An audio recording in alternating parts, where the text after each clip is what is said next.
We are given expressions for tan theta plus sin theta equal to m and tan theta minus sin theta equal to n. To eliminate sin theta, we add the two equations to get 2 tan theta equal to m plus n.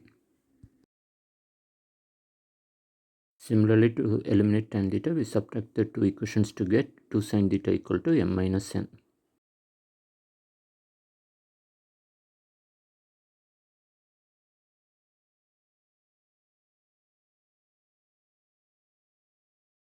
Use the identity to write m square minus n square equal to m plus n into m minus n. Replace m plus n with 2 tan theta and m minus n with 2 sin theta.